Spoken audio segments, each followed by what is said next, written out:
The ballroom went silent the moment Alara Whitmore said the word no. Every candle in the grand hall seemed to hold its breath. Duke Alastair Ravenswood stood before her with a small velvet box still open in his palm, his face frozen between disbelief and something rower, something he could not name in front of 300 watching guests. Nobody refused a duke. Nobody, especially not a merchant's daughter standing in a borrowed silk gown, dared to humiliate the most powerful man in the county in front of everyone who mattered. But Alara had said it, clearly and without a single tremor in her voice. "I cannot marry you, your grace." The whispers began instantly, rushing through the crowd like wind through dry leaves. Fans snapped open to hide smirks. Someone dropped a champagne glass near the far wall, and the sound of shattering crystal seemed impossibly loud in the stunned quiet. Alastair did not move. He simply stood there, the small box still open, his jaw tightening as color rose in his neck. "You would refuse me," he said, his voice low, "in front of everyone." "I would refuse you anywhere," Alara answered. "The venue does not change my answer." A ripple of shocked laughter broke somewhere near the musicians, quickly smothered. Lady Cassandra Lane, standing near the refreshment table in a gown the color of dried blood, watched with sharp, delighted eyes, already imagining how this story would travel through every parlor in the city by morning. Alara did not wait for his response. She turned, lifted the hem of her gown, and walked toward the tall doors at the end of the hall, her heart hammering so hard she feared everyone could hear it over the murmurs following her like a wave. She did not look back. She could not. If she looked back and saw his face, she was afraid she might lose her nerve, and she had worked too hard to find it in the first place. Outside, the night air hit her skin like relief. She stood on the marble steps of Ravenswood Manor, gulping breath after breath, her hands trembling though her voice had not. Behind her, through the open doors, the orchestra resumed playing, too brightly, too quickly, the way music always did when everyone in a room was trying to pretend nothing strange had happened. Her carriage was not due for another hour. She had told her driver to wait near the stables, never imagining she would need to leave so soon, so suddenly, so completely unlike the quiet, agreeable young woman everyone expected her to be. "You did not have to say it like that." Alara turned. Her closest friend, Charlotte Ainsworth, stood in the doorway, wrapped in a shawl the color of morning fog, her expression somewhere between worry and awe. "I said it exactly how I meant it," Alara replied. "Everyone is talking about you in there. They are calling you foolish, some are calling you brave, a few are calling you both. Let them call me whatever they like." Alara wrapped her arms around herself, though the night was not particularly cold. "I will not spend my life as a signature on a business agreement, Charlotte. That is what this would have been, not a marriage, a contract with a ring attached." Charlotte stepped closer, lowering her voice. "You do know his family holds the note on your father's warehouse. You do know what happens if the Duke decides he is insulted enough to call in that debt." Alara's stomach dropped, though she kept her face steady. She had known, somewhere in the back of her mind, that her refusal carried consequences beyond her own pride. She had known, and she had said no anyway, because some things mattered more than comfort, more than convenience, more than the safety of pretending to be satisfied with a life chosen for her by other people. "My father would never wish for me to trade my future for his finances," Alara said, though even as she spoke the words, doubt crept into her chest like cold water finding a crack in a wall. Inside the manor, Alastair Ravenswood had not moved from the spot where Alara left him. Simon, his longtime steward and closest confidant, appeared at his elbow within moments, speaking low enough that only the Duke could hear. "Your Grace, the guests are watching you." "Let them watch." Alastair closed the small velvet box with a sharp click and slid it into his coat pocket. His face had settled into the calm, unreadable expression he wore for business dealings and difficult negotiations, the expression that had made grown men nervous across a table for a decade. Only Simon, who had known him since childhood, could see the muscle ticking along his jaw, the tightness in his shoulders that betrayed the storm underneath. "Shall I have the carriage brought around for you, sir?" "No," Alistair's eyes drifted toward the tall doors, still swaying slightly from Alara's exit. "I will remain. I have guests to attend to." He spent the next 2 hours doing precisely that, moving through the crowd with practiced grace, exchanging pleasantries, discussing trade routes and harvest yields and the price of imported silk, all while a private storm raged somewhere beneath his composed exterior. Lady Cassandra found her way to his side twice, offering sympathetic smiles that did not quite reach her eyes, murmuring how unfortunate it was that some people did not understand the honor being offered to them. Alistair gave her only polite, distracted responses, his attention repeatedly drifting toward the doors, as though some part of him still expected Alara to walk back through them. She did not. By the time the last guests departed and the manor grew quiet, Alistair retreated to his study, a room lined with dark wood shelves and portraits of ancestors who had built the Ravenswood name into something that commanded respect across 3 counties. He poured a glass of amber liquid he did not drink, simply held, staring into the fireplace where the last embers glowed orange against the dark. Simon entered without knocking, a privilege earned through years of loyal service. "You have not eaten since this afternoon, Your Grace." "I am not hungry." "You have also not spoken since Lady Whitmore left the hall." Alistair's jaw tightened at the name. There is nothing to say. She made her decision quite clear. "May I speak freely, sir? When have you ever asked permission before doing so?" A faint, tired smile crossed Simon's face. He moved further into the room, settling into the chair across from the Duke, unbothered by the informality of the gesture, a comfort born from decades of trust. "You proposed to her as though you were closing a business arrangement. Terms, benefits, alliance between families. I watched you rehearse the speech 3 times this week, and not once did you mention how you actually feel about her." "How I feel is irrelevant to the arrangement." "Is it?" Simon leaned forward slightly. "Then why has this house been quieter than usual for the past year? Why do you attend every gathering where you know she will be present, standing across rooms watching her when you think no one notices? I have served you long enough to recognize the difference between calculation and longing, Your Grace, and tonight I watched a man who looked very much like the second." Alistair said nothing for a long moment, staring into the dying fire. When he finally spoke, his voice had lost some of its practiced steadiness. "It does not matter what I feel, Simon. She has made her opinion of me quite plain. She sees me as a title attached to a contract, nothing more." "Then perhaps," Simon said carefully, "you gave her nothing more to see." The words landed harder than Alistair expected. He set the untouched glass down on the small table beside his chair, running a hand across his face, suddenly feeling every bit as tired as the long night had made him. He thought of the proposal, the careful words he had prepared about suitable arrangements and mutual advantage, words that sounded, even to his own ears now, cold and calculated.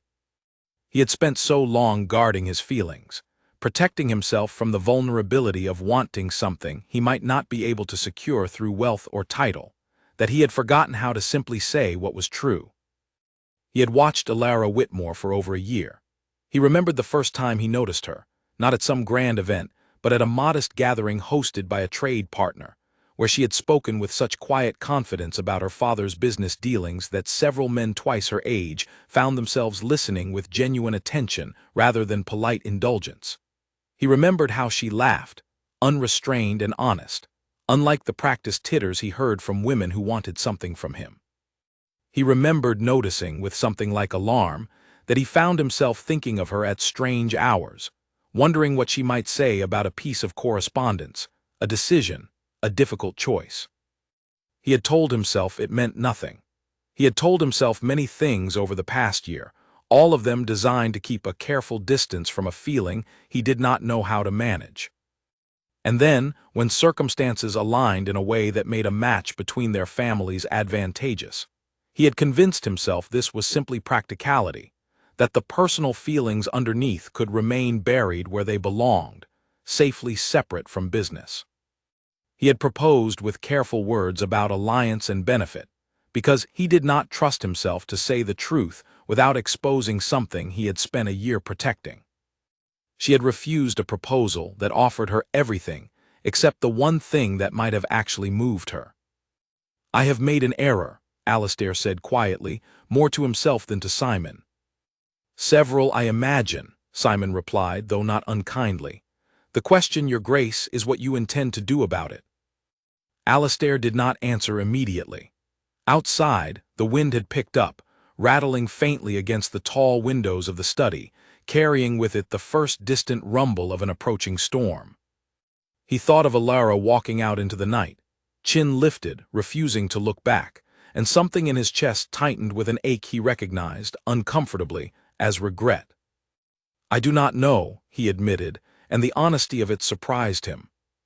"Then perhaps," Simon said, rising from his chair, "you should begin by deciding whether you want her hand, Your Grace, or whether you want her heart. Because tonight I believe you asked for the wrong one." He left the Duke alone with his thoughts, the fire burning low, the storm gathering strength somewhere beyond the manor walls, and a question settling heavily over Alastair Ravenswood that he had never once, in all his careful calculations, allowed himself to properly consider. Across the city, in a modest but comfortable house near the trading docks, Alara sat by her window long after Charlotte had gone home and the household had fallen asleep. She still wore her gown, too restless to change, her mind replaying the moment again and again, the silence of the room, the shock on Alastair's face, the whispers that had followed her out the door. She had done the right thing. She believed that firmly in the part of her mind that valued her own worth above convenience. But there was another part of her, quieter and more honest, that remembered the way Alastair's eyes had flickered with something other than surprise when she refused him, something that had looked, for just a moment, almost like pain rather than wounded pride. She pushed the thought away, telling herself she was imagining things, that a man like the Duke of Ravenswood did not feel pain over a refused arrangement, only inconvenience. Yet the thought lingered, refusing to leave her in peace, long after she finally closed her eyes and let exhaustion pull her under. Neither of them could have guessed, as the storm rolled closer over the darkened city, that the night was far from finished with either of them. Morning arrived with a knock that Alara had been dreading since she opened her eyes. Her father, Edmund Whitmore, stood in the doorway of her bedroom with a folded newspaper clutched in one hand, his face pale in a way she had rarely seen. Behind him, her mother, Margaret, hovered with an expression caught somewhere between worry and disbelief. "Tell me it is not true," Edmund said, his voice tight. "Tell me you did not refuse the Duke of Ravenswood in front of the entire county." Alara sat up slowly, pulling her shawl around her shoulders, steadying her breath before she answered. "It is true, father. I refused him." The newspaper crumpled slightly in Edmund's grip. He crossed the room and sat heavily in the chair near her window, running a hand through hair that had gone gray at the temples years before its time. "Do you understand what you have done, Alara? Do you understand what is at stake?" "I understand that I was asked to marry a man who spoke to me about our union the way he might discuss a shipment of grain," Alara said, keeping her voice level though her heart raced. "He did not ask for my hand because he wanted it. He asked because it benefited his family's interests, and I refused to spend the rest of my life as a line item in someone's ledger." "And what of our interests?" Edmund's voice cracked, revealing the fear beneath his anger. "What of this family's future? The Ravenswood family holds the note on our warehouse, Alara. Do you understand what that means? If the Duke calls in that debt out of wounded pride, we lose everything. The business your grandfather built, the roof over our heads." "Everything." The words hit Alara like cold water, confirming the fear that had followed her home the night before, and refused to let her rest. She had known, in some distant way, about the financial arrangement between her father's trading company and the Ravenswood estate, but she had never allowed herself to fully consider what her refusal might cost beyond her own reputation. "Father, surely the Duke would not stoop to such pettiness over a personal matter." "You do not know men like Alastair Ravenswood," Edmund said, though something in his tone suggested even he was not entirely certain of his own words. Pride runs deep in families like his.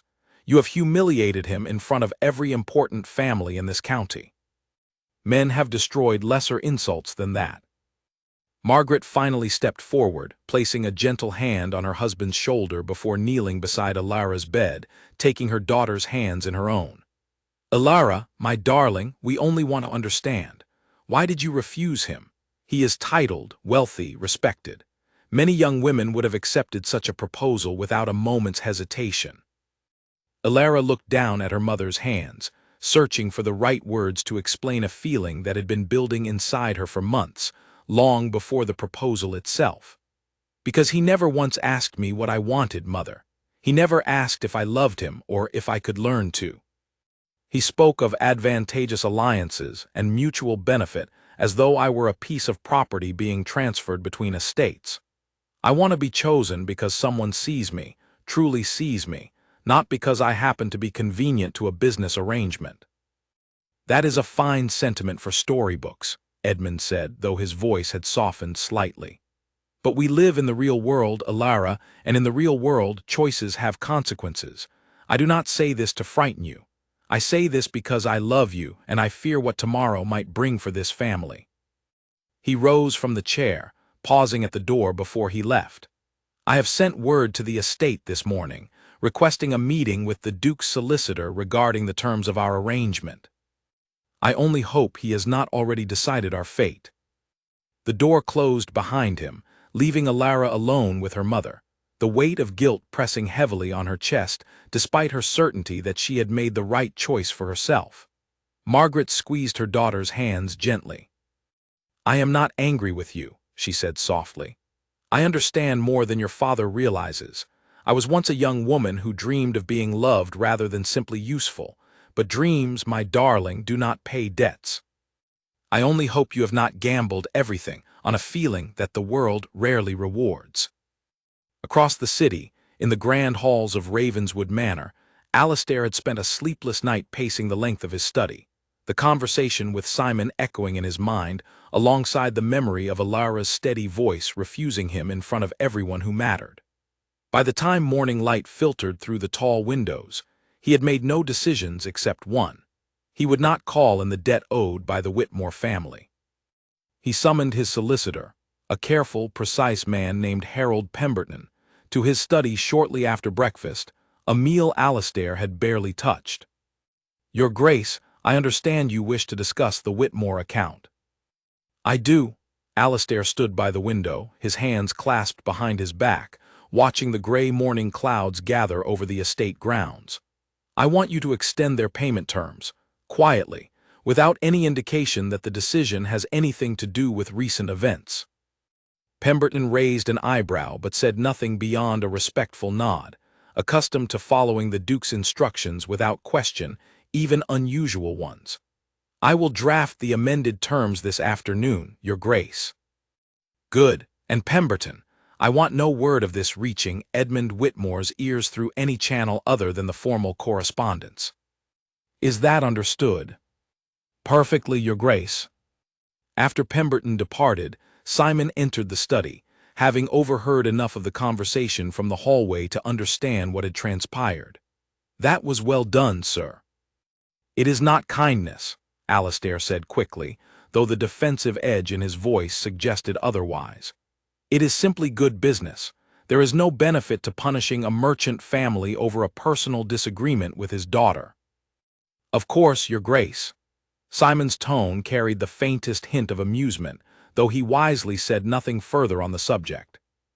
Word of the Duke's public rejection had already begun spreading through the city, with the particular speed reserved for scandal involving powerful families.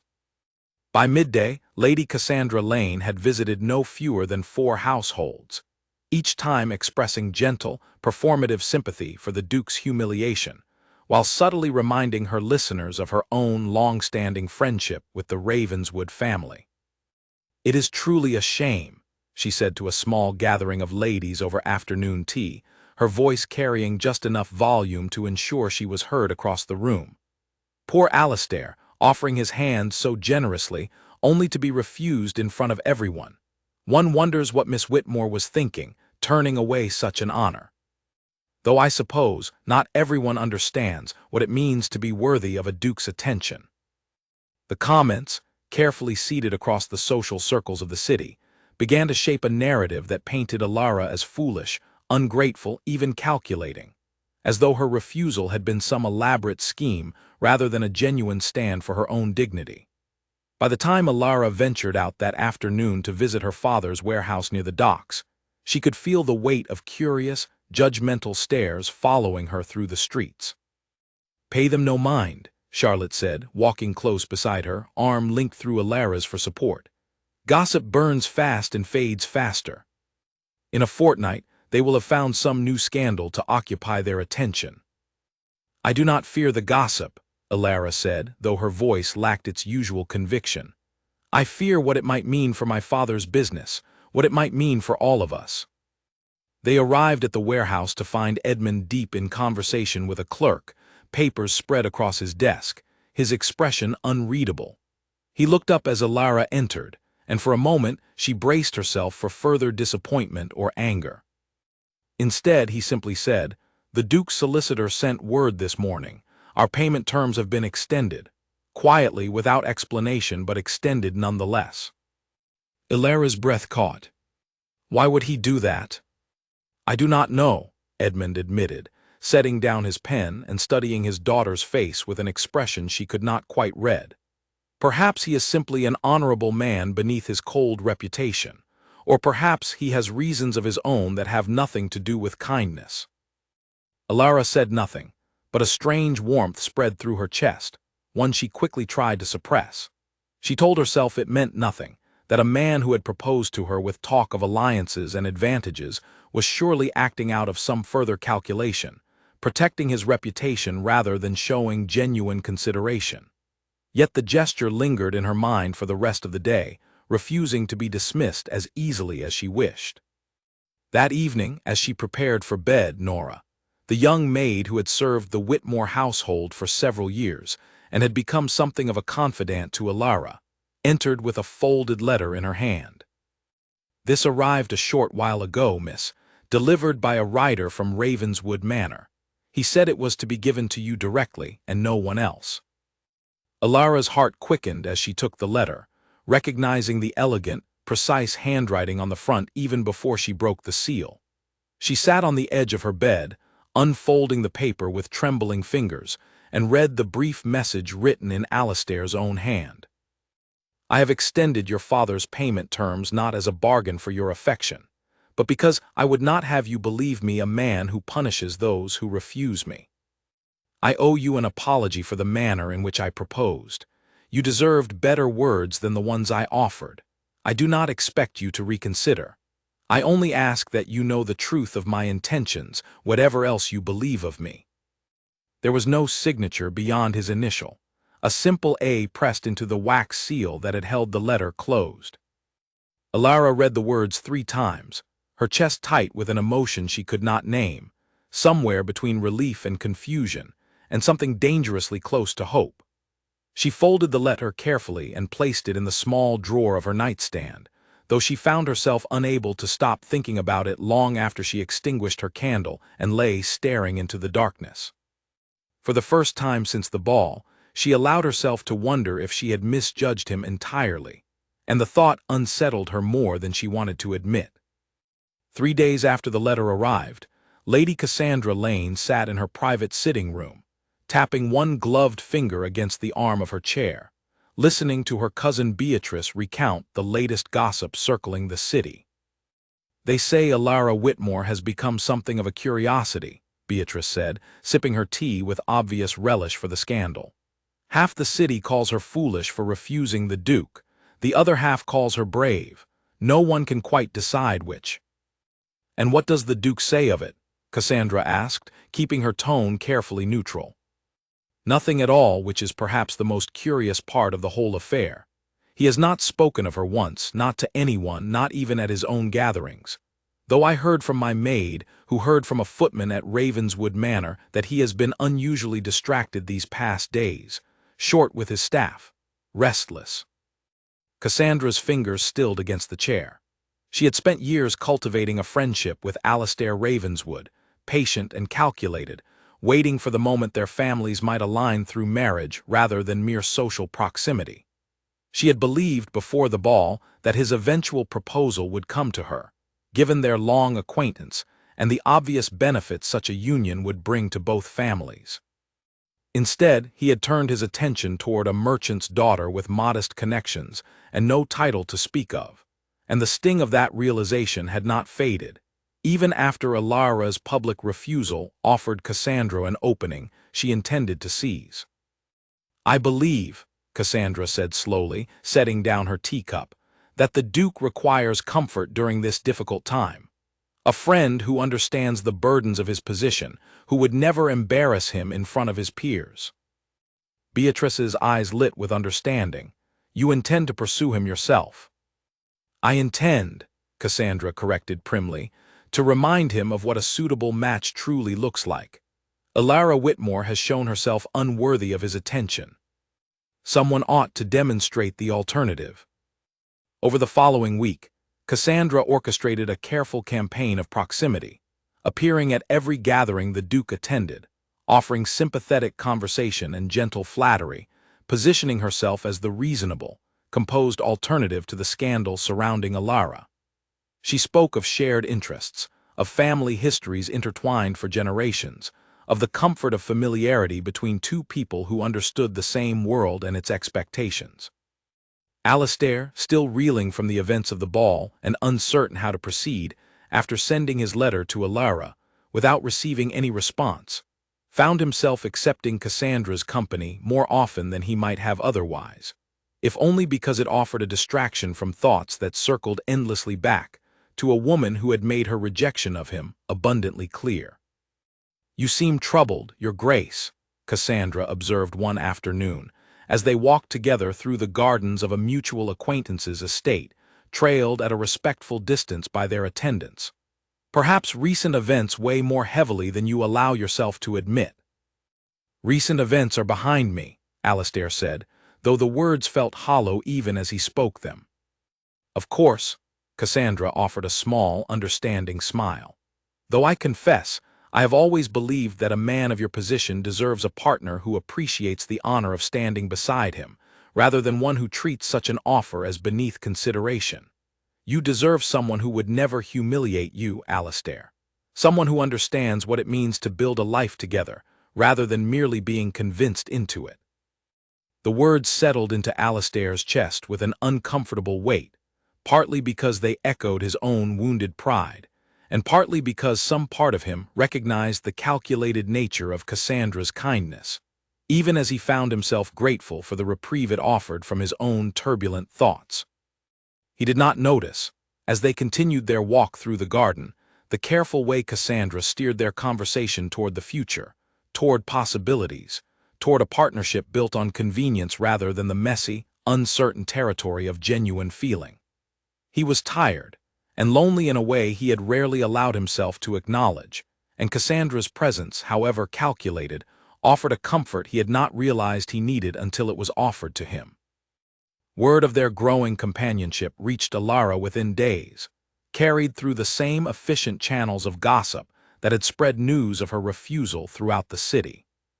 "They say he has been seen with Lady Cassandra at 3 gatherings this week alone," Charlotte reported, settling onto the small settee in Alara's sitting room with an expression that suggested she was unsure how her friend would receive the news. "Some say an announcement may come soon." Alara kept her expression carefully composed, though something sharp and unwelcome twisted in her chest at the news. "That is his choice to make.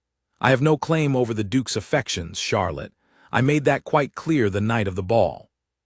"And yet you kept his letter," Charlotte said gently, not unkindly. "I saw it in your drawer when I borrowed your hairbrush yesterday. You have read it more than once, I think." Alara said nothing, focusing her attention on the embroidery in her lap rather than meeting her friend's knowing gaze. She had, in fact, read the letter more times than she cared to admit, each time finding herself unable to reconcile the man who had written those careful, honest words with the man who had proposed to her in cold, calculated terms at the ball. She told herself the contradiction meant nothing, that perhaps he had simply grown skilled at saying whatever suited his purposes in the moment.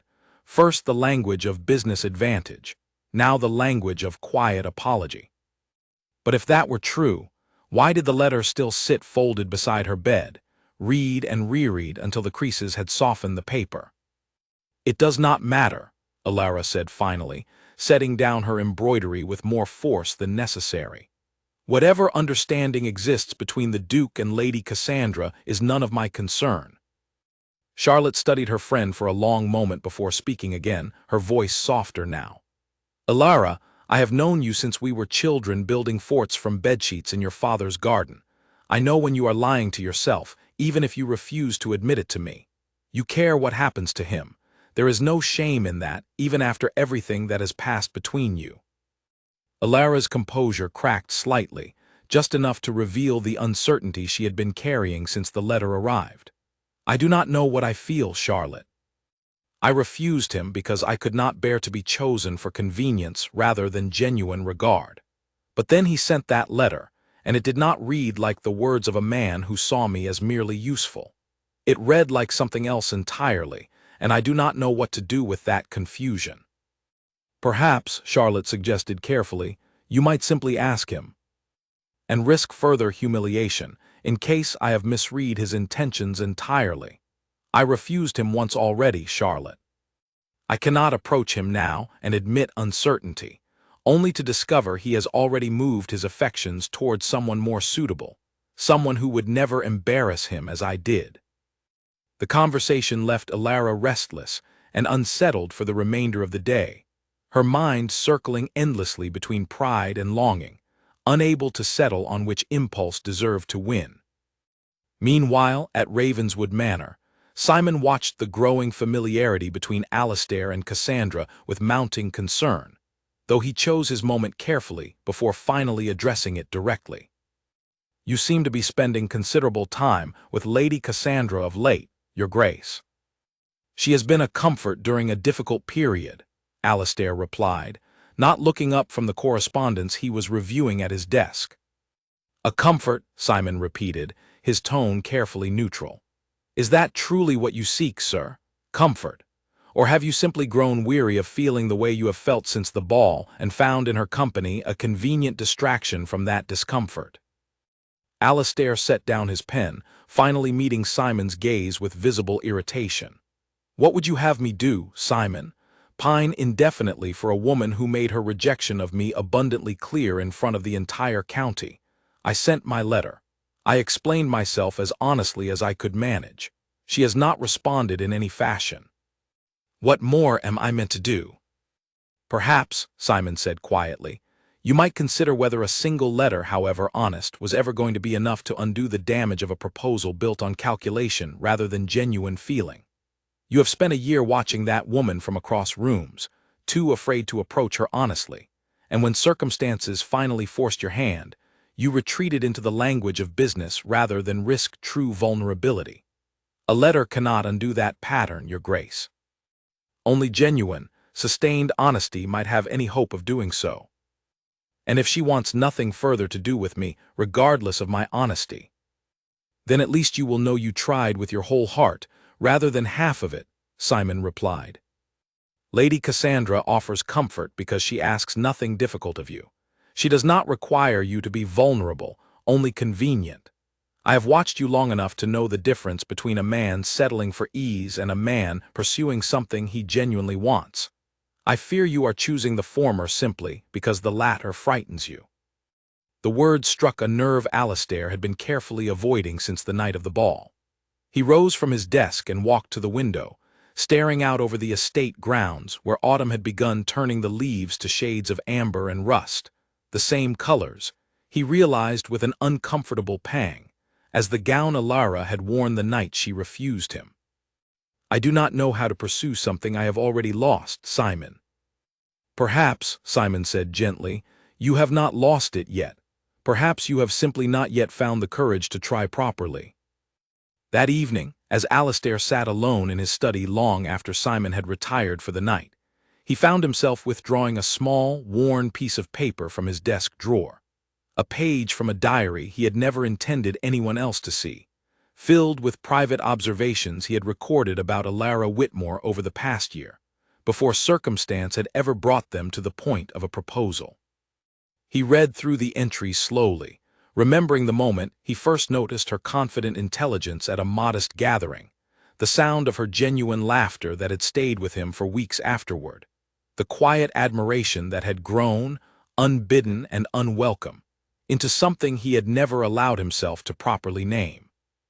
He had loved her, he realized now, for far longer than he had been willing to admit even to himself. And in his fear of that vulnerability, he had offered her everything except the truth of his own heart, and in doing so, he had very nearly lost the only thing that had ever truly mattered to him beyond title and duty and expectation. The realization settled over him with the weight of certainty, and for the first time since the ball, Alastair felt something other than wounded pride or careful calculation. He felt, quite simply, determined. Whatever it took, however much pride he had to set aside, he would find a way to make Alara understand the truth of his feelings, properly this time, without the cold language of business standing between them. He did not yet know that fate, and a gathering storm, would offer him that chance far sooner than he expected. Lady Cassandra Lane was not a woman accustomed to patience, and as the days passed without any indication that Alastair intended to formalize their growing companionship, she decided the time had come to force his hand. She arranged a small gathering at her family's townhouse, carefully selecting guests who would ensure the evening's events reached every corner of the city by morning. She dressed with particular care, choosing a gown that complemented the deep blue of the sitting room where she intended to receive her guests, and by the time Alastair arrived, fashionably composed despite the turmoil still churning beneath his calm exterior, the trap had already been set. "Your Grace, how kind of you to join us," Cassandra said, greeting him at the door with practiced warmth. "I have been eager to introduce you to some dear friends of the family. I believe you will find the conversation quite illuminating." The evening proceeded much as similar gatherings had throughout the previous weeks, filled with polite conversation and careful maneuvering, until Cassandra's mother, apparently primed for the moment, raised her glass toward the assembled guests with a knowing smile. "I do believe," she announced, her voice carrying easily across the room, "that we may soon have cause for a rather significant celebration. Cassandra has told me such wonderful things about her growing friendship with the Duke." A ripple of interested murmurs moved through the gathered guests, several of them turning expectant gazes toward Alastair, clearly anticipating some confirmation of an understanding he had never actually agreed to. He felt the weight of their expectations settle over him like a physical thing, uncomfortable and constraining, and beside him, Cassandra offered a small, knowing smile that suggested she had anticipated exactly this reaction.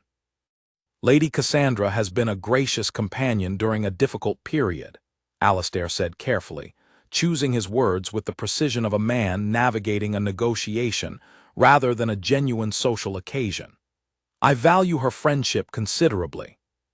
The response, vague enough to avoid outright confirmation while carefully avoiding denial, seemed to satisfy the assembled guests for the moment, though Alastair caught the flicker of frustration that crossed Cassandra's face before she smoothly redirected the conversation toward other matters. He excused himself shortly afterward, citing an early appointment the following morning, and Cassandra walked him to the door personally, her expression carefully composed despite the disappointment simmering beneath it.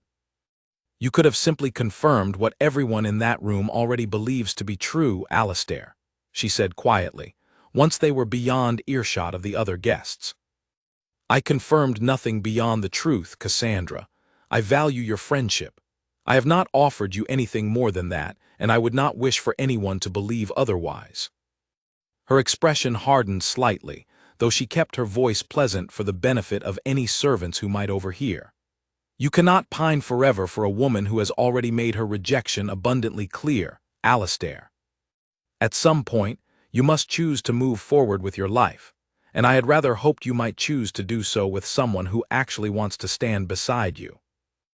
I am grateful for your patience these past weeks, Alastair said, feeling the weight of guilt settle over him as he recognized, perhaps for the first time fully, how much hope Cassandra had invested in an understanding he had never intended to offer her. But I cannot, in good conscience, allow you or anyone else to believe our friendship carries expectations I am not prepared to fulfill. I owe you honesty, even if it disappoints you. Cassandra's composure finally cracked, revealing genuine hurt beneath the careful mask she had maintained throughout the evening. It is her, then. Even now, after everything, even after the humiliation she caused you in front of the entire county, it is still her you want. It has always been her, Alastair admitted quietly, the words feeling strange and unfamiliar after weeks of avoiding them. I am sorry, Cassandra, truly. You deserve someone who wants you as completely as I want her, and I would be doing you a disservice to pretend otherwise any longer. He left shortly after, the cool night air offering some relief from the tension of the conversation, though he knew Cassandra's disappointment would not remain quiet for long. He was correct. Within 2 days, whispers began circulating through the city suggesting the Duke had cruelly toyed with Lady Cassandra's affections, before abandoning her for a woman who had already publicly humiliated him. A narrative that painted Alastair in an increasingly unflattering light, while conveniently omitting the truth of his own feelings.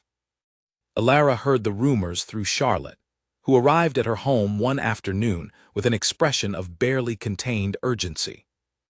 They are saying he led Lady Cassandra to believe an announcement was imminent, only to abandon her the moment she pressed him for confirmation, Charlotte reported, settling into her usual seat in Alara's sitting room. Some believe he did it out of cruelty. Others believe he did it because his feelings truly lie elsewhere. And where do the rumors suggest his feelings truly lie? Alara asked, though something in her chest already anticipated the answer, a mixture of hope and dread tangled together in a way she could not easily separate. Charlotte's expression softened. With you, Alara, everyone believes it is you. The words landed with unexpected force, and Alara found herself unable to speak for a long moment, processing the implications of what her friend had just revealed. She thought of the letter still folded beside her bed, of Alastair's steady presence at her father's warehouse gates on more than one occasion when she happened to be conducting business there, always at a respectful distance, never approaching, simply present in a way she had noticed, but never allowed herself to fully acknowledge. I do not know what to believe any longer, Alara admitted finally. I refused him because I could not bear to be a convenient arrangement. But if the rumors are true, if his feelings truly do lie elsewhere despite the opportunity Lady Cassandra so clearly offered him, then perhaps I misjudged him from the beginning. Perhaps, Charlotte agreed gently.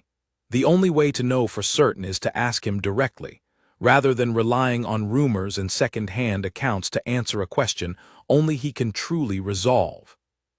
But pride, stubborn and persistent, continued to hold Alara back from any direct action, even as her curiosity, and, if she was honest with herself, her growing hope grew more difficult to ignore with each passing day. She told herself that approaching him now, after everything, after her public refusal and his own complicated entanglement with Cassandra, would only invite further embarrassment if her instincts proved wrong. Meanwhile, her father's business troubles, though eased somewhat by the Duke's quiet extension of their payment terms, had not fully resolved. A rival trading company, sensing opportunity in the recent scandal surrounding the Whitmore family, had begun aggressively courting several of Edmund's longtime business partners, offering more favorable terms in an apparent attempt to capitalize on the family's temporarily diminished social standing. We cannot survive losing the Ashford contract, Edmund said one evening, reviewing figures spread across his study desk with visible worry. If they choose to align with our rivals instead, we may face difficulties that even the Duke's generous terms cannot fully offset.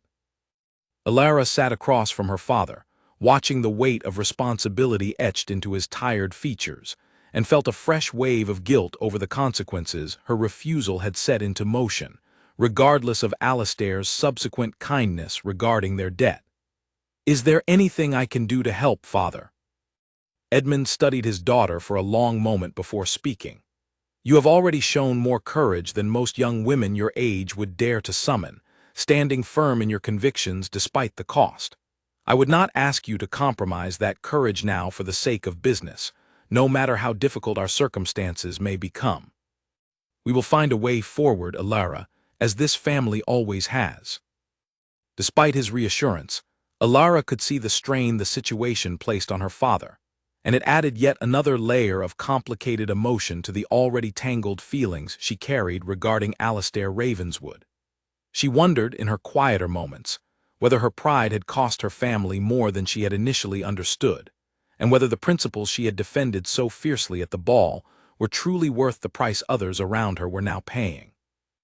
It was during this period of uncertainty that fate intervened in the form of a chance encounter neither Alara nor Alistair had anticipated.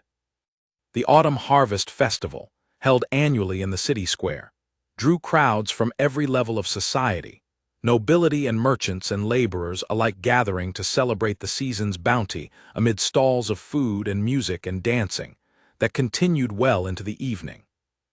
Alara attended with Charlotte, seeking a brief respite from the tension that had settled over her household in recent weeks, while Alistair arrived separately, drawn by tradition, and though he would not have admitted it even to himself, a faint hope that he might catch sight of the woman who had occupied his thoughts so completely.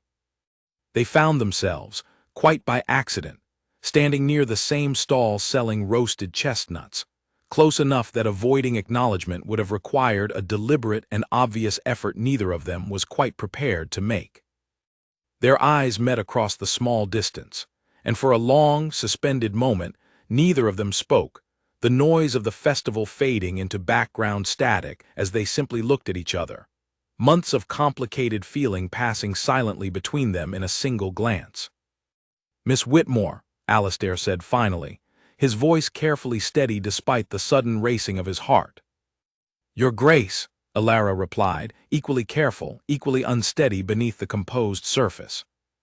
Neither of them moved to walk away, though both understood, with the particular clarity that comes in moments of genuine consequence, that this brief, unplanned encounter would not remain as simple as a polite exchange of greetings for very much longer. "I did not expect to see you here," Alara said, breaking the silence first, her fingers twisting slightly in the fabric of her cloak. "Nor I you," Alistair admitted, "though I confess some part of me hoped I might." The honesty of the statement surprised them both. Alara glanced toward Charlotte, who had tactfully drifted a few steps away to examine a nearby stall selling ribbons, giving them a measure of privacy amid the bustling crowd. Around them, children laughed as they chased each other between the festival stalls. Musicians played lively tunes near the center of the square, and the smell of roasted chestnuts and mulled cider filled the crisp autumn air, ordinary sounds and smells that felt strangely distant from the weight of the conversation unfolding between them. "I received your letter," Alara said finally, deciding that honesty, however frightening, deserved to be met with honesty in return. "I have read it more times than I care to admit." Something shifted in Alistair's expression, a flicker of hope he could not quite suppress. "And what did you make of it?" "I did not know what to make of it," Alara admitted. "It did not sound like the same man who proposed to me at the ball. That man spoke of alliances and advantages. The man who wrote that letter sounded almost vulnerable. I could not reconcile the two." Alistair was quiet for a long moment, his gaze dropping briefly before he found the courage to meet her eyes again. "The proposal was a mistake, Alara, not the proposal itself, but the way I offered it. I have spent so long guarding myself against feeling anything too deeply, protecting myself from the vulnerability of wanting something I might not be able to secure, that when the moment finally came to ask for your hand, I retreated into the safety of calculated language rather than risk the truth." "And what is the truth?" Alara asked quietly, though her heart was already racing in anticipation of an answer she both longed for and feared. "The truth," Alistair said, "is that I have admired you for over a year, long before any business arrangement made a match between our families seem advantageous. I first noticed you at Lord Ashford's gathering, discussing trade routes with more insight than half the merchants in the room twice your age, and I found myself unable to stop thinking of you in the weeks that followed. I told myself it meant nothing. I told myself many things, all designed to keep a safe distance from a feeling I did not know how to manage. When circumstances finally aligned in a way that made our union seem practical, I convinced myself I could propose without revealing the truth beneath the practicality. I was wrong to do so. You deserved honesty from the very beginning, and I failed to offer it. Alara felt something tight in her chest begin to loosen, replaced by a warmth she had been trying to resist for weeks. Why did you never simply approach me directly, before any talk of business arrangements began? Fear, Alistair admitted, the word costing him visible effort. I am accustomed to commanding respect through my title, through my position, through careful negotiation. I did not know how to approach someone as a man rather than a duke, uncertain whether you might see anything worthwhile beneath the title. It was easier, or so I believed, to hide behind the practical benefits of an alliance than to risk offering you my heart only to have it refused. I refused the alliance, Alara said softly. Not the man. I never had the chance to know the man because you never gave me the opportunity. The admission hung between them, heavy with implication, and for a moment Alistair looked as though he might close the remaining distance between them entirely, consequences and propriety forgotten in the face of a truth finally spoken aloud. But before either of them could act on the charged silence, a young rider on horseback pushed through the edges of the festival crowd, calling out urgently for the Duke. Your Grace, forgive the intrusion, but there has been an incident at the Eastern Harbor. One of your shipping vessels has run aground during the storm last night. Simon requests your presence immediately. Alistair's face shifted instantly into the composed, responsible expression of a man accustomed to handling crises, though Alara could see the reluctance beneath it, the visible frustration at having this moment, finally honest and unguarded, interrupted by the demands of his position. I must go, he said, his voice tight with regret. Alara, please, Go, Alara said, offering a small, understanding smile despite the disappointment curling through her own chest. Your people need you. We can speak further another time. He hesitated only a moment longer before nodding, reaching for her hand and pressing a brief, gentle kiss against her knuckles, a gesture that sent a rush of warmth through her despite its brevity. I will find you again, Alara, I promise you that. He departed with the rider, leaving Alara standing amid the festival crowd, her heart pounding with a mixture of hope and frustrated longing that she had not expected to feel so intensely after weeks of careful, guarded distance. Charlotte returned to her side moments later, having witnessed the exchange from a respectful distance. Well, she said, unable to hide her curiosity, that certainly appeared to be more than a polite greeting. He told me the truth, Alara said, still somewhat dazed by the revelation. About his feelings, about why he proposed the way he did. Charlotte, I believe I may have misjudged him terribly. Then perhaps, Charlotte said gently, it is time to set your pride aside and discover what might have been, before circumstances or misunderstanding steal the chance from you entirely. That evening, as Alara sat by her window once again, replaying every word of their conversation, Nora entered with a curious expression, having spent the afternoon visiting her sister, who worked in service at Ravenswood Manor. Miss, my sister told me something rather interesting today, if you would care to hear it. Please, Alara said, setting aside her needlework, eager for any additional insight into the man who had occupied her thoughts so completely since the festival. She said that before the Duke ever proposed to you, his family had arranged 2 other potential matches for him, both far more advantageous in terms of wealth and connections than any arrangement with your family could offer. Lord Pembroke's daughter, and a wealthy widow from the northern counties with considerable land holdings. The Duke refused both, quite firmly, and would not even entertain formal introductions, despite considerable pressure from his own relatives who saw the matches as ideal for the family's continued prosperity. Alara sat forward, her attention fully captured. Why would he refuse such advantageous arrangements? My sister said the household staff speculated for months about the reason, until the truth eventually became clear, Nora continued. He refused because his attention had already settled elsewhere, though he would not speak of it openly to anyone beyond perhaps his steward. It was only when circumstances made a match with your family seem practical that he finally allowed himself to pursue the arrangement, though apparently even then, he agonized for weeks over how to properly approach you. The revelation settled over Alara with the weight of genuine understanding, reshaping the narrative she had constructed in her mind since the night of the ball. She had believed his proposal was simply the practical calculation of a man seeking advantageous connections, one option among several equally valid alternatives. Instead, it seemed he had rejected more advantageous options, specifically because his feelings had already settled on her, long before any formal proposal became a practical consideration. Why did he never simply tell me this himself? Alara wondered aloud, though she suspected she already understood the answer, having witnessed firsthand at the festival how difficult vulnerability seemed to come to a man so accustomed to guarding his emotions behind careful composure and practical calculation. Perhaps, Nora suggested gently, echoing sentiments Charlotte had offered earlier. Some truths are more difficult to speak aloud than others, miss, particularly for a man unaccustomed to admitting weakness of any kind. Pride can be a heavy thing to set aside, even when the heart desperately wishes to do so. Alara thought of her own pride, the fierce conviction that had led her to refuse him publicly rather than risk a lifetime of feeling unwanted and unseen.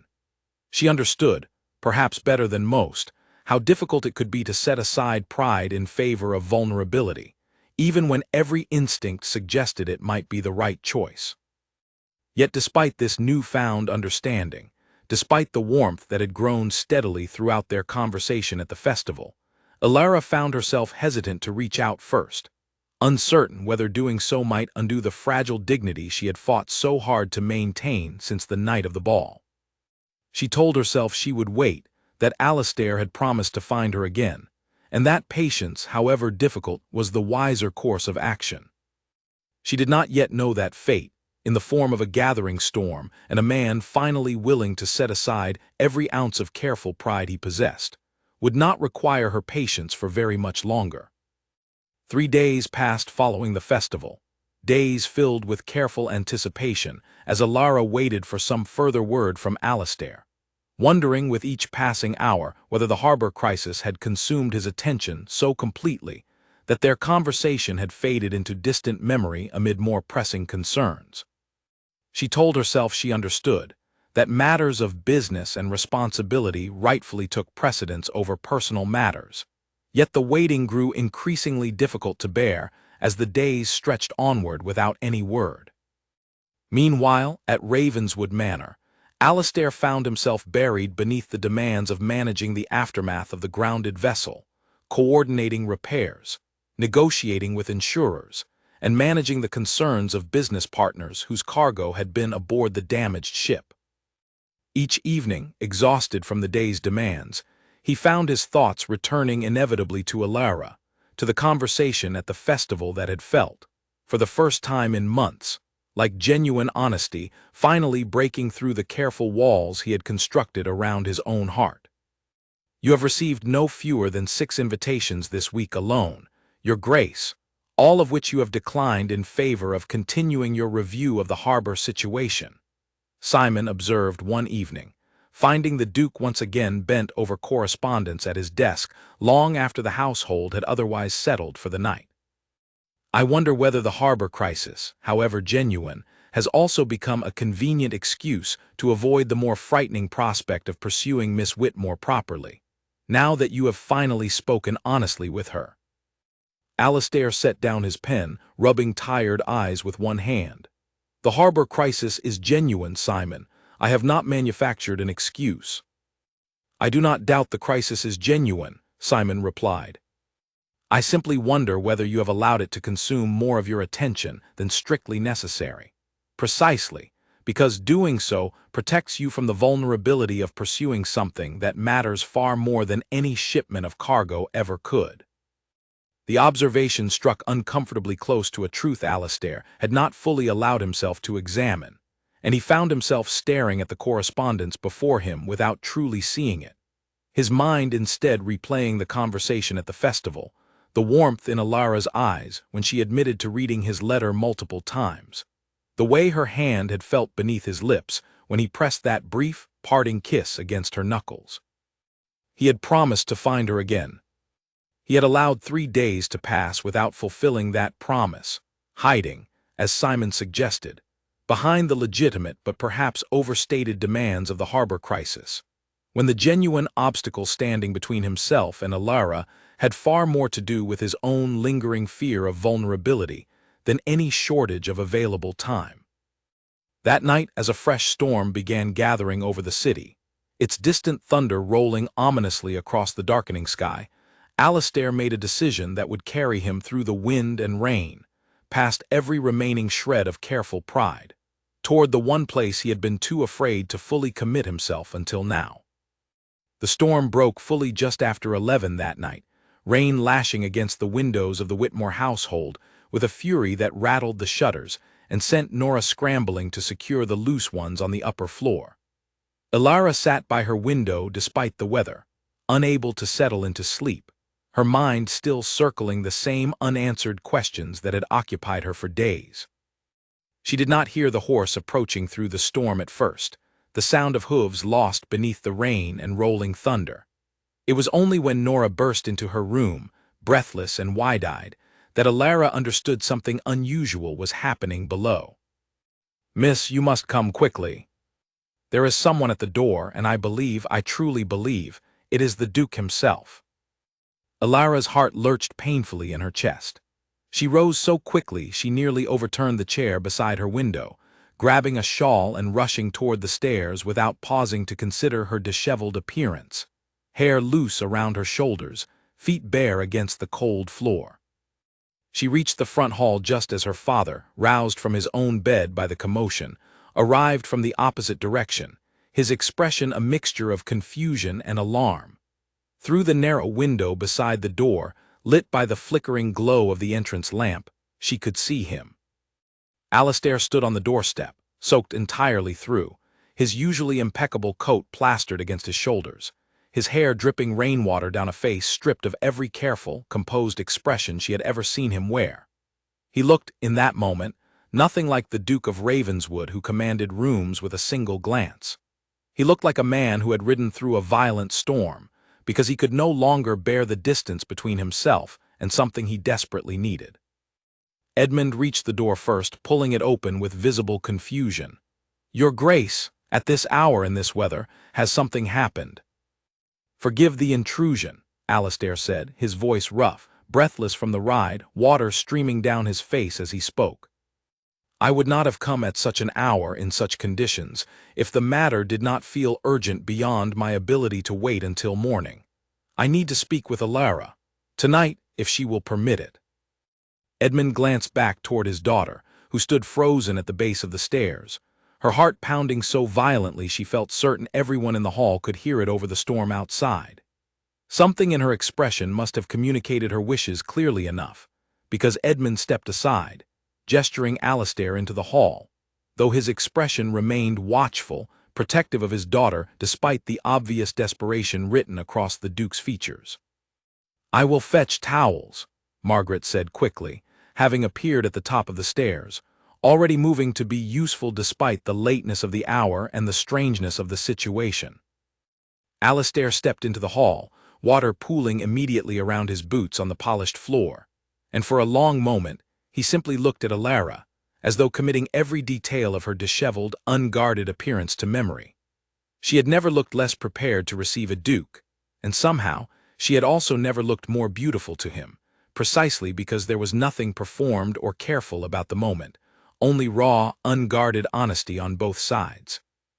"Alara," he began, his voice still unsteady, I have spent 3 days telling myself that the demands of my estate justified the distance I placed between us following our conversation at the festival.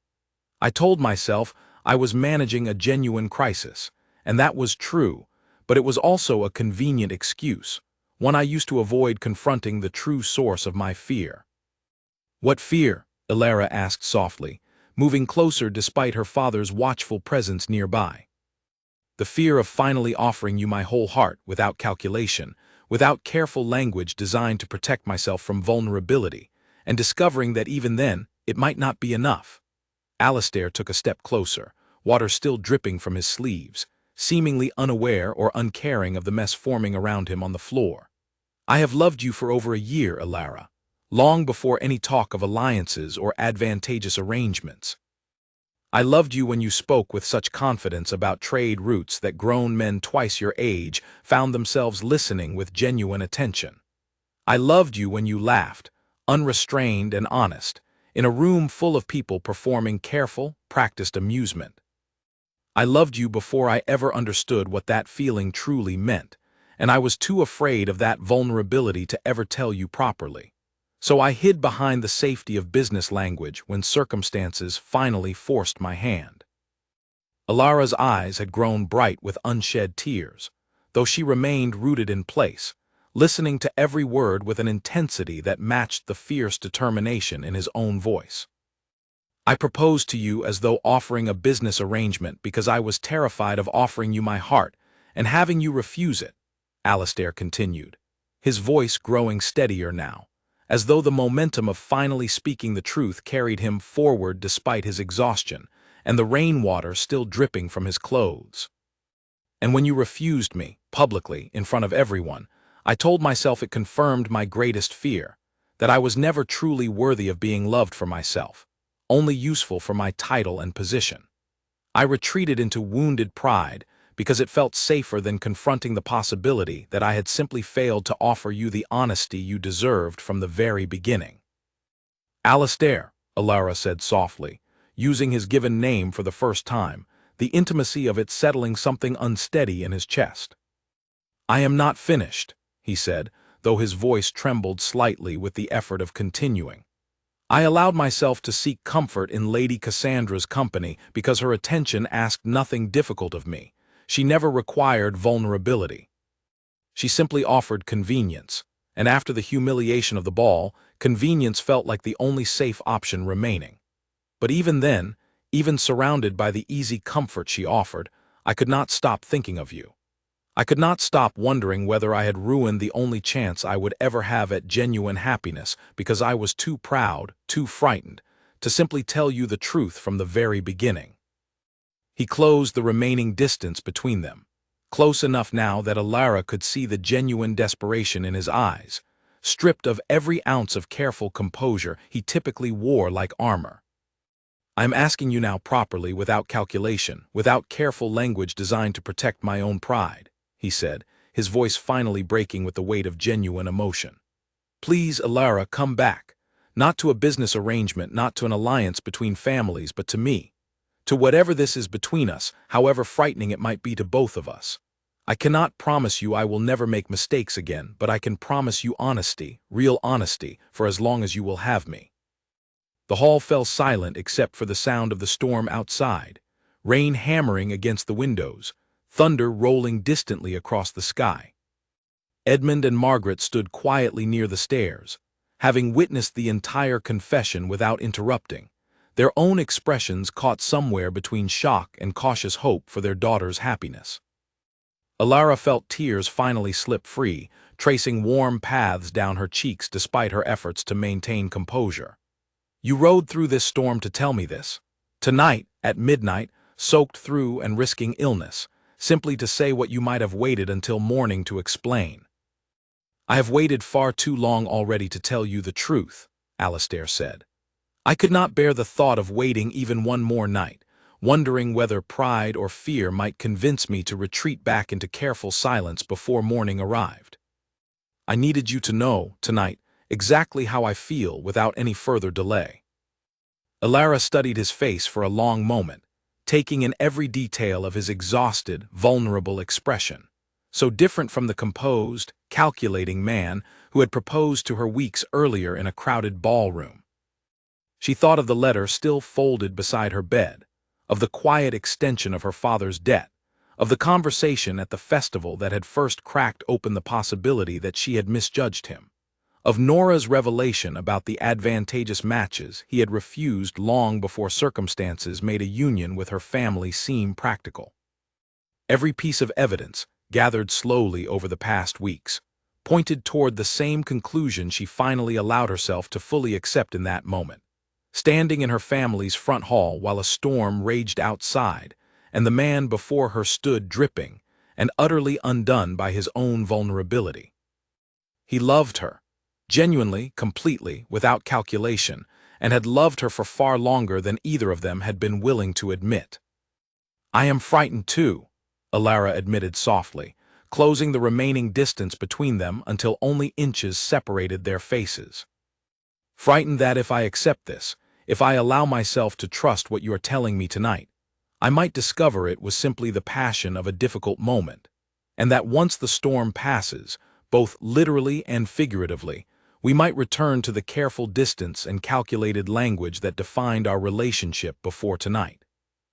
"I understand that fear," Alistair said, "and I do not expect you to simply accept my words tonight without further proof of my sincerity.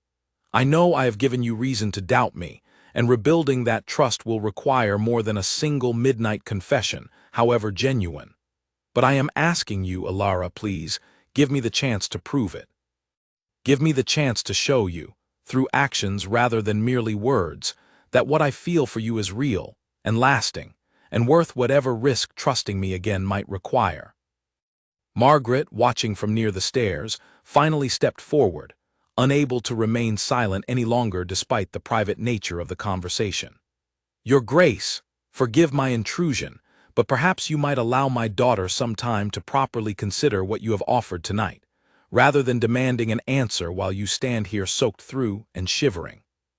Nora, please fetch dry clothes for the Duke, and perhaps something warm for him to drink before he catches his death in this weather." The practical interruption broke some of the intense tension that had built throughout Alistair's confession, and Alara found herself managing a small, genuine laugh despite the tears still drying on her cheeks. "My mother is right.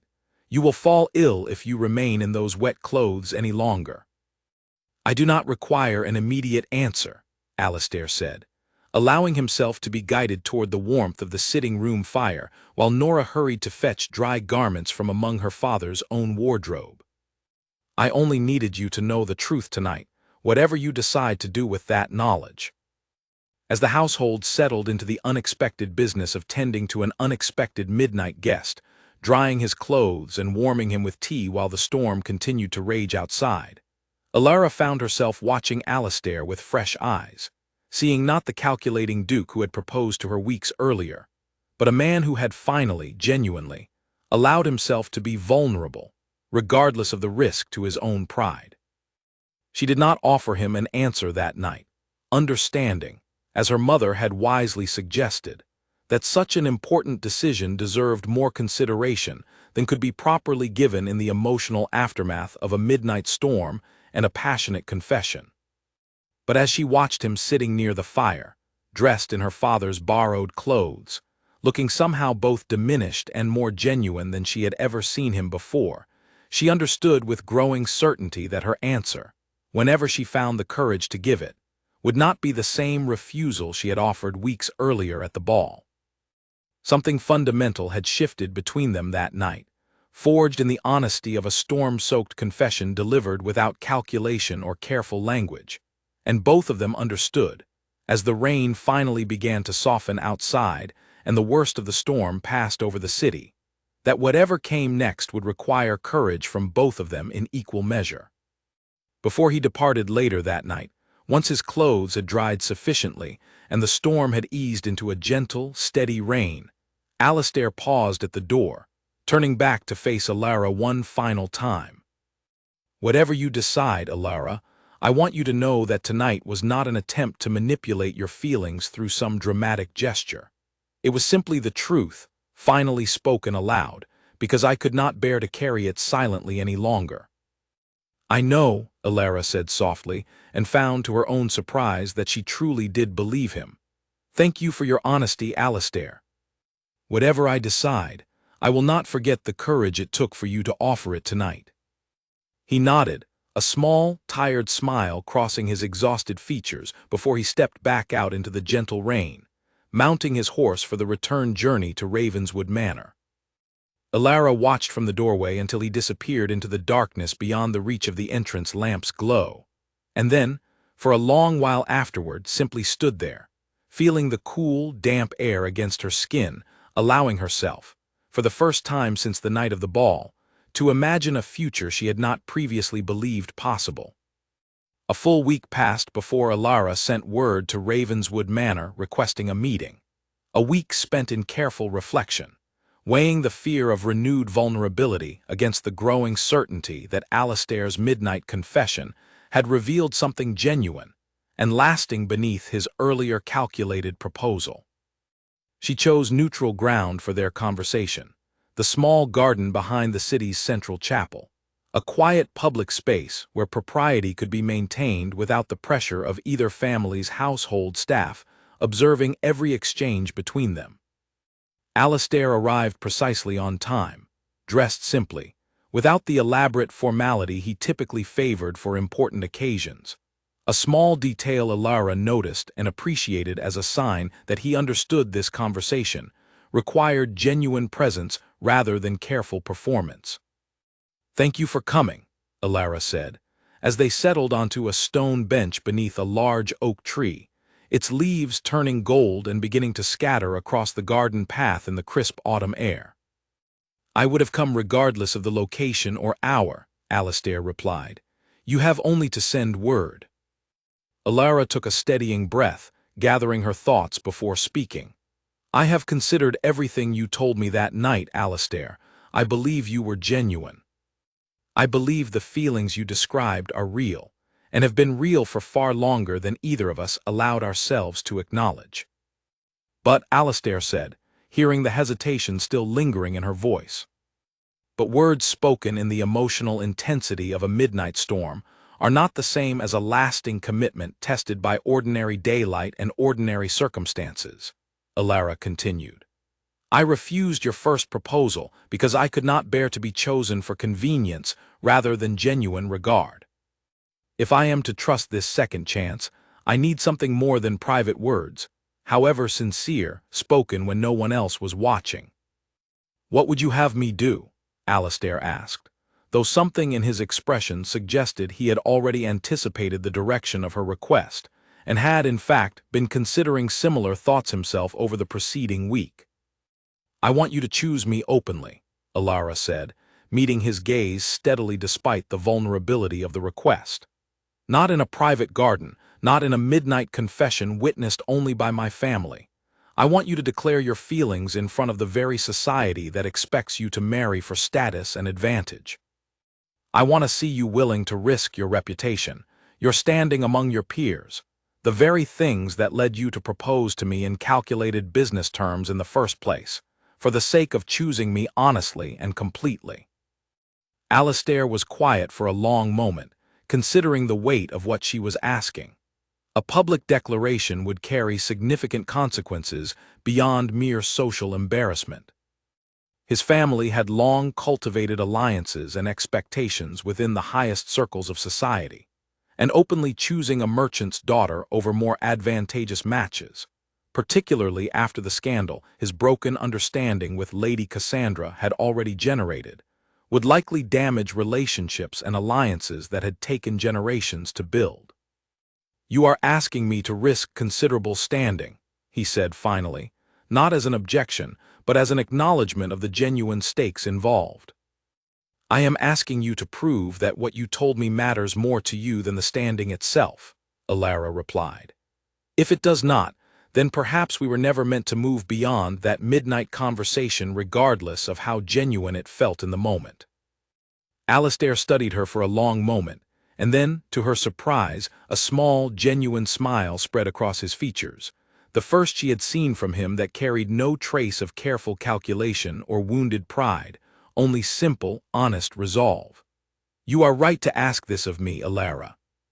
I spent a year hiding my feelings behind careful distance, and when I finally attempted to act on them, I hid behind the safety of business language rather than risk genuine vulnerability. A public declaration, with all its attendant risk, is precisely the proof you deserve, and precisely the courage I failed to summon the first time. I accept." Relief and something warmer, something like genuine hope, spread through Alara's chest at his response. "There is a gathering planned at Lord Ashford's estate in 10 days, celebrating the conclusion of the autumn harvest season. Nearly every important family in the county will be present, including, I imagine, Lady Cassandra and her family." "I am aware of the gathering," Alastair said. "I had in fact been debating whether to attend at all, given recent circumstances. But if you believe it offers the appropriate setting for what you are asking of me, then I will attend, and I will make my intentions known to everyone present, regardless of the consequences that might follow." They spent the remainder of their meeting discussing lighter matters, allowing themselves, for the first time since their acquaintance began, genuine conversation unburdened by calculation or careful strategy. Simply two people gradually discovering the ease of each other's company beyond the weight of family expectation and social scrutiny. Alara found herself laughing more freely than she had in weeks, and Alastair, watching her genuine amusement, felt something settle peacefully in his chest that had been unsettled since long before the night of the ball. Word of their renewed acquaintance inevitably reached Lady Cassandra within days, carried through the same efficient channels of gossip that had spread every previous development in the ongoing saga.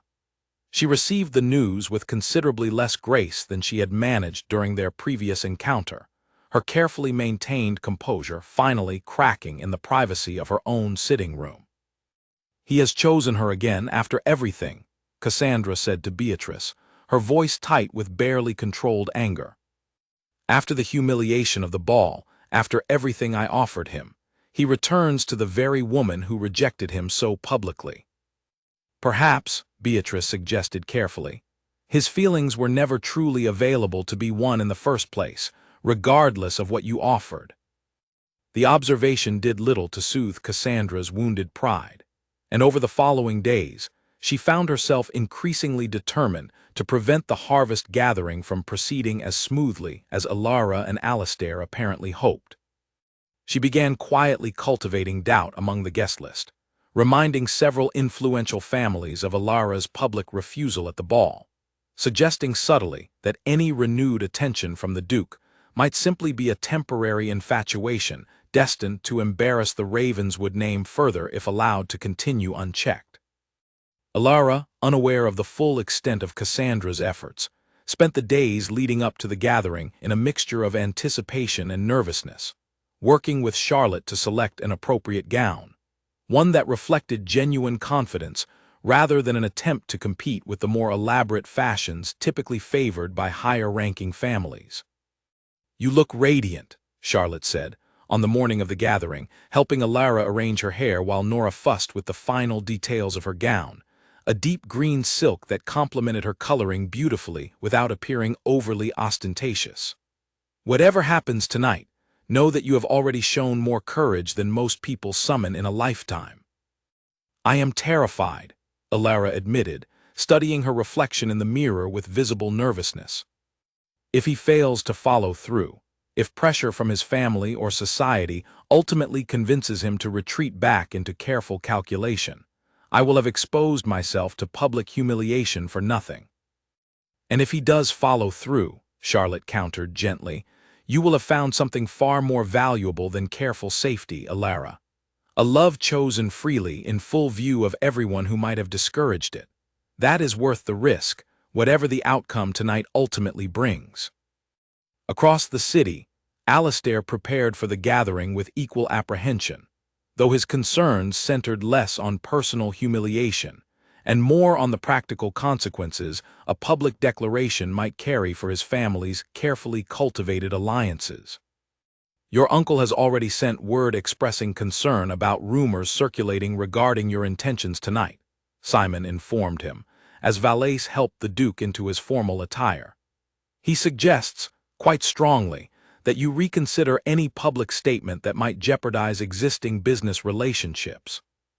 "My uncle has never once asked what I actually want for my own life," Alastair replied, adjusting his cuffs with steady hands despite the nervousness churning beneath his composed exterior.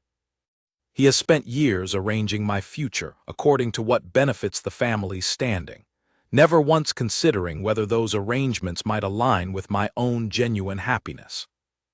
And tonight you intend to correct that oversight." "Tonight," Alastair said, meeting Simon's gaze in the mirror with quiet determination, "I intend to choose for myself, regardless of the consequences that choice might carry. I have spent enough of my life calculating advantage and managing appearance. Alara deserves better than a man too afraid to risk everything for the sake of genuine happiness, and frankly, so do I." Simon's expression softened into something like genuine pride, an emotion he rarely allowed himself to display openly given the formal nature of his position. "Then I wish you every success tonight, Your Grace. Whatever the consequences, I believe you are finally making the right choice, for perhaps the first time since this entire situation began." As the carriage carried Alastair toward Lord Ashford's estate that evening, the autumn sky already darkening toward the deep blue of early evening, he found himself reflecting on the long journey that had brought him to this moment. From the calculated proposal that had led to public humiliation, through the careful comfort he had briefly sought with Lady Cassandra, through the honest conversation at the harvest festival, and the desperate midnight ride through a violent storm, every step had led inevitably toward the decision he now carried with steady resolve toward Lord Ashford's grand estate. Whatever awaited him within those walls, whatever consequences his public declaration might carry for his family's standing and alliances, he understood with complete certainty that the alternative, a lifetime of careful calculation and safe convenience without genuine love, was no longer a future he was willing to accept. The carriage rolled to a stop before the brightly lit entrance of Lord Ashford's estate, music and conversation already spilling out from the grand hall within, and Alastair stepped down with steady purpose, prepared to risk everything for the sake of finally, completely, choosing the woman who had taught him the true meaning of courage, in front of everyone who had ever doubted either of them. The grand hall of Lord Ashford's estate glittered with candlelight and the sound of orchestral music. Guests gathered in their finest autumn attire to celebrate the conclusion of another successful harvest season. Alara arrived with her parents shortly after Alastair, her heart racing as she moved through the crowd, catching whispered comments and curious glances from guests who clearly remembered every detail of the scandal that had unfolded weeks earlier at a similar gathering. She found Charlotte near the refreshment table and positioned herself close enough to observe the room without drawing undue attention, watching as Alastair moved through the crowd with his usual composed grace, though she noticed the subtle tension in his shoulders that suggested he, too, felt the weight of what the evening might bring. Lady Cassandra arrived shortly afterward, dressed in a striking gown of deep crimson, and made her way directly toward a cluster of prominent guests near the center of the room, positioning herself for maximum visibility as the evening progressed.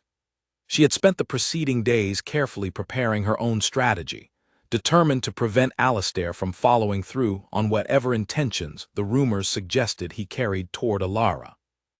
As the evening progressed, and the orchestra paused between sets to allow for a brief interval, Lord Ashford stepped forward to address his assembled guests, offering the traditional toast to the season's successful harvest. It was during this natural pause in the evening's formal proceedings that Alastair chose to act, moving purposefully toward the center of the room before Lord Ashford had fully concluded his remarks. "Forgive the interruption, Lord Ashford," Alastair said, his voice carrying clearly across the now curious hall, "but I find I have something of considerable importance to say, and I would rather not allow the moment to pass without properly addressing it." A ripple of surprised murmurs moved through the crowd, guests turning their attention toward the Duke with obvious curiosity, several of them exchanging knowing glances given the persistent rumors that had circulated throughout the preceding weeks. Lord Ashford, recognizing the significance of the moment, graciously stepped aside, gesturing for Alastair to continue. Alara felt her heart pounding so violently she feared she might lose her composure entirely, watching as Alastair's gaze swept across the crowded room before finally settling on her, standing near the refreshment table with Charlotte close beside her. Several weeks ago, in a room very similar to this one, I proposed marriage to a woman I deeply admire, and I did so in the language of business advantage and family alliance, rather than the language of genuine feeling, Alastair began, his voice steady despite the weight of every eye in the room now fixed upon him. She refused me, and rightly so, because I failed to offer her the honesty she deserved.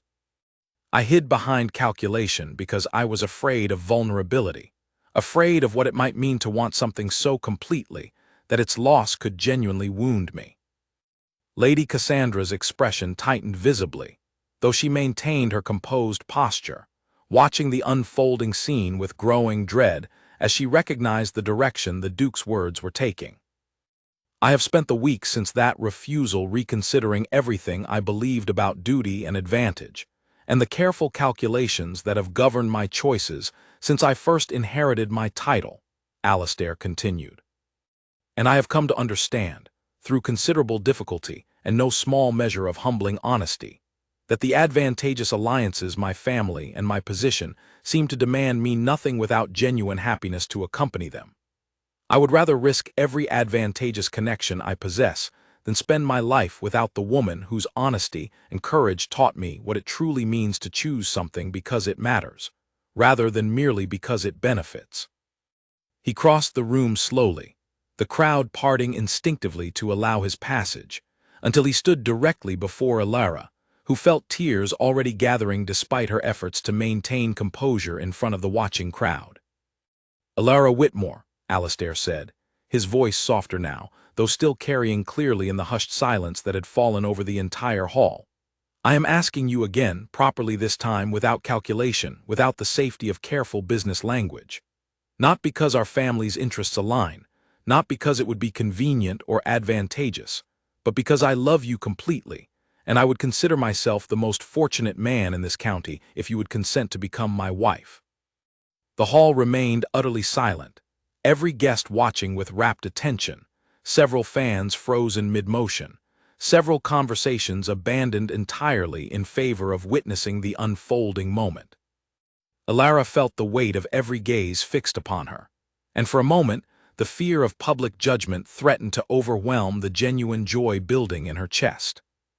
But then she looked at Alastair, truly looked at him, standing before her with none of the careful composure he typically wore like armor, having just risked considerable standing and family alliance for the sake of choosing her openly, exactly as she had asked of him, and every trace of fear dissolved beneath the certainty of what she felt in that moment. "Yes," Alara said, her voice clear and steady despite the tears now slipping freely down her cheeks. "Yes, I will marry you, Alastair. Not the Duke of Ravenswood I refused weeks ago, but the man who rode through a storm at midnight to tell me the truth, and who has now proven, in front of everyone who might have discouraged him, that his feelings were never calculated at all." The hall erupted into a mixture of applause and astonished murmurs, guests turning to each other with expressions ranging from genuine delight to barely concealed shock at the dramatic turn the evening had taken. Charlotte, standing nearby, could not contain the joyful tears streaming down her own face, while across the room, Edmund and Margaret exchanged a look of profound relief and happiness for their daughter's evident joy. Lady Cassandra, watching the scene unfold with growing horror, felt the last of her carefully constructed plans crumble entirely. She had hoped, until the very last moment, that some intervention might prevent this exact outcome, but standing amid the celebrating crowd, she understood with painful clarity that Alastair's feelings had never truly been available to be won, regardless of anything she might have offered him. Beatrice found her way to Cassandra's side, offering a sympathetic hand on her arm. "Perhaps it is time to accept that some things were simply never meant to be, cousin." Cassandra said nothing, watching as Alastair drew Alara gently into his arms, uncaring of the watching crowd, uncaring of propriety or careful appearance, simply holding her close with genuine relief and happiness written plainly across his features. Whatever bitterness Cassandra continued to carry, she recognized, in that moment, the futility of continuing to resist what had clearly become inevitable. Amid the celebration that followed, Alistair drew Elara slightly aside, finding a quiet corner near one of the tall windows overlooking the estate's darkened gardens, away from the immediate press of well-wishers eager to offer their congratulations. "You asked me to prove my choice was genuine," Alistair said softly, taking both her hands in his own. "I hope tonight has offered sufficient proof." "It has," Elara said, smiling through tears that had not yet fully stopped. "Though I confess, watching you speak in front of the entire county was nearly as terrifying as it was wonderful." "I meant every word," Alistair said. "I have spent so long protecting myself from vulnerability that I nearly lost the one thing that truly mattered. I do not intend to make that mistake again, Elara, not with you, not for the rest of our lives together." "Nor I," Elara said.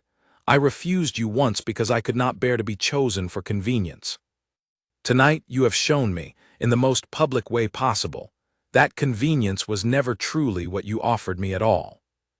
Behind them, the celebration continued, the orchestra resuming its music as guests gradually returned to their conversations, though the evening's central topic remained, undoubtedly, the dramatic and unexpected proposal that had just unfolded before their eyes. Lord Ashford, delighted by the unexpected drama his gathering had provided, personally ensured the couple received the finest congratulations his household could offer, while word of the engagement began its inevitable journey through the city's gossip networks, carrying, this time, a story of genuine triumph rather than scandal.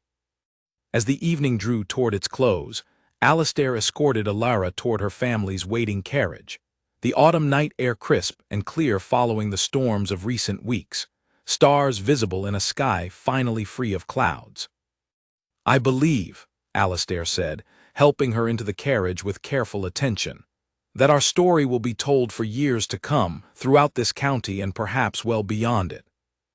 "I believe you may be right," Elara said, laughing softly at the thought. "Though I suspect the telling will grow more dramatic with each retelling, until neither of us recognizes the story as our own."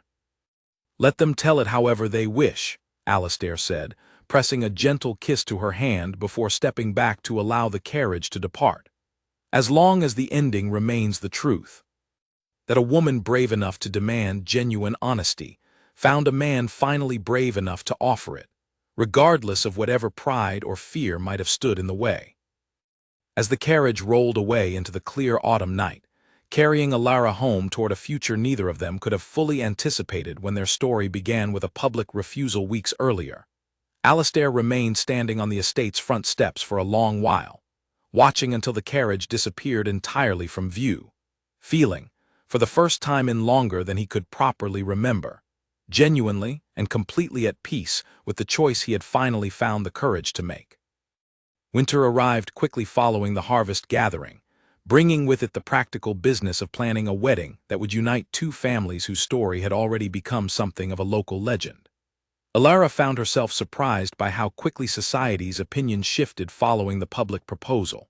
The same guests who had once whispered about her foolishness, now speaking of her courage, of the rare and genuine love story that had unfolded before their very eyes at Lord Ashford's estate.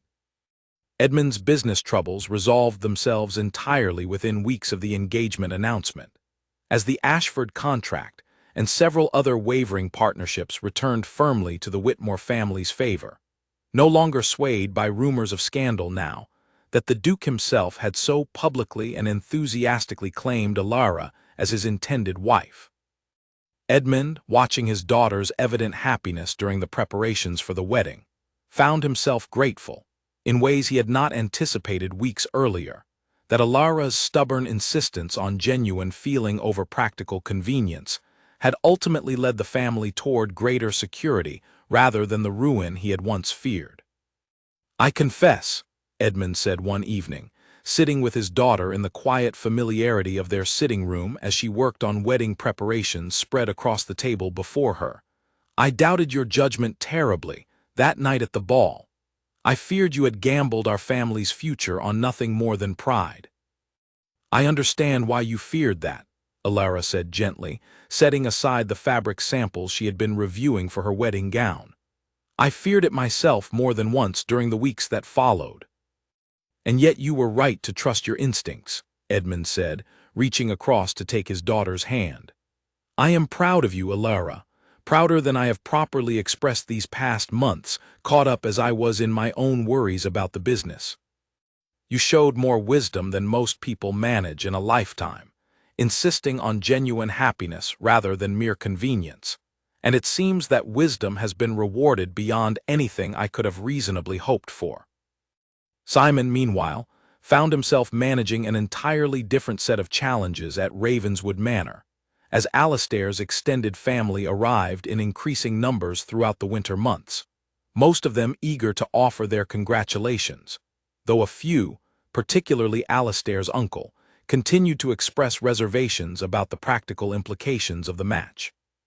The Whitmore family, while respectable, brings none of the land holdings or political connections that a match with Lord Pembroke's daughter would have offered, Alastair's uncle observed during one particularly tense family dinner, his tone carrying the same careful calculation Alastair himself had once favored before his own transformation. I am aware of exactly what this match does and does not offer in terms of practical advantage, Alastair replied evenly, though Simon, observing from his position near the door, could see the steady confidence with which the Duke now handled such objections, a confidence born from genuine conviction rather than defensive pride. I have made my choice with full awareness of its consequences, uncle, and I do not regret it, nor do I intend to reconsider it based on concerns for advantageous connections I no longer value above genuine happiness. His uncle, recognizing the futility of continued argument against such firm resolve, eventually relented, and by the time spring arrived, even the most reluctant members of Alastair's extended family had come to accept, if not entirely embrace, the inevitability of the match, particularly as Alara's evident intelligence and warmth won over even the most skeptical relatives during the various family gatherings arranged throughout the preceding months. The wedding itself, held in early spring as the first blossoms began appearing throughout the county, drew guests from every corner of society, nobility and merchants alike gathering to witness the union that had captured the collective imagination of the entire region throughout the preceding winter. Lady Cassandra, having gradually accepted the inevitability of the match during the intervening months, attended with quiet grace, offering genuine congratulations that surprised Alara with their apparent sincerity. I will not pretend the past months were easy for me, Cassandra admitted quietly, during a brief private moment amid the wedding celebrations. But I have come to understand that what exists between you and Alastair was never something I could have won through calculation or convenience. I wish you genuine happiness, Alara, and I mean that sincerely, whatever bitterness I once carried regarding the matter. Thank you, Cassandra, Alara replied, recognizing the genuine effort behind the admission. I hope you find in time a happiness of your own equally genuine. The ceremony itself passed in a blur of joy and quiet emotion, vows exchanged not in the language of business advantage or family alliance, but in genuine, heartfelt promises that reflected everything both Alara and Alastair had learned throughout their difficult, winding journey toward this moment. Charlotte stood as Alara's attendant, unable to contain her happy tears throughout the ceremony, while Simon watched from among the gathered guests with an expression of quiet, profound satisfaction, having witnessed firsthand the long transformation that had brought the Duke to this joyful conclusion. Following the ceremony, as the celebration continued late into the spring evening, Alastair found a quiet moment to draw Alara aside, much as he had done months earlier at Lord Ashford's estate following his public proposal. "Do you remember," he asked softly, "standing in this same county months ago, refusing my hand in front of everyone who mattered?" "I remember it clearly," Alara said, smiling at the memory that had once felt so fraught with anxiety and now simply felt like the necessary beginning of their genuine story. I remember believing I had thrown away my family's security for the sake of my own stubborn pride. And instead, Alastair said, you taught a man who had spent his entire life calculating advantage that genuine happiness required considerably more courage than careful convenience ever could. You taught me that love worth having is love chosen freely, regardless of consequence, rather than love offered through calculated obligation. We taught each other, I think, Alara said.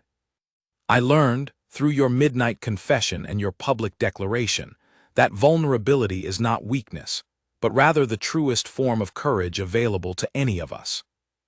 They remained married for the rest of their lives, their union becoming, over the following years, something of a local legend told and retold throughout the county. The story of the merchant's daughter who refused a duke's calculated proposal, and the duke who rode through a violent midnight storm to prove his love was genuine, culminating in a public declaration that risked everything for the sake of choosing happiness over convenience. Their children, born in the years that followed, grew up hearing the story countless times, embellished slightly with each retelling, though the essential truth remained constant throughout every version. That genuine love, however frightening to pursue, was always worth the risk of vulnerability required to claim it fully. Edmund's business flourished under the continued protection and genuine partnership of the Ravenswood family's considerable resources, though Alastair always insisted the arrangement reflected genuine familial regard rather than mere convenient alliance, a distinction that had come to matter more to him than any practical advantage ever could. Margaret, watching her daughter's evident happiness throughout the years that followed, often remarked that she had never seen two people build a partnership so thoroughly grounded in mutual respect and genuine affection, free from the careful calculation that governed so many other unions among their social circle. Simon remained in service at Ravenswood Manor for many years afterward, often telling younger members of the household staff the story of the night the Duke rode through a violent storm, soaked entirely through, to beg forgiveness and offer genuine honesty to the woman who had refused his calculated proposal weeks earlier. He told the story always, with evident pride in having witnessed the Duke's genuine transformation, from a man governed by careful calculation into a man capable of complete, unguarded vulnerability for the sake of the woman he loved. And Alara, in her quieter moments throughout the years that followed, often thought back to that fateful night at the ball, the courage it had taken to refuse a duke in front of everyone who mattered, and the even greater courage it had taken, months later, to accept the vulnerability of trusting genuine love when it was finally, honestly offered to her. She never regretted her initial refusal, understanding, with the clarity that only comes through hindsight, that the temporary scandal and uncertainty it caused had ultimately led toward something far more valuable than the safe, calculated arrangement she had originally been offered. Genuine love, she often told her own daughters in later years, was never meant to be convenient. It was meant to be chosen, deliberately and courageously, regardless of whatever risk or vulnerability that choice required. And in choosing each other, fully and honestly, both Alara and Alastair had discovered a happiness far more lasting and genuine than either of them could have anticipated on that fateful night, when a proposal built on calculation was met, quite rightly, with a refusal that changed both of their lives forever.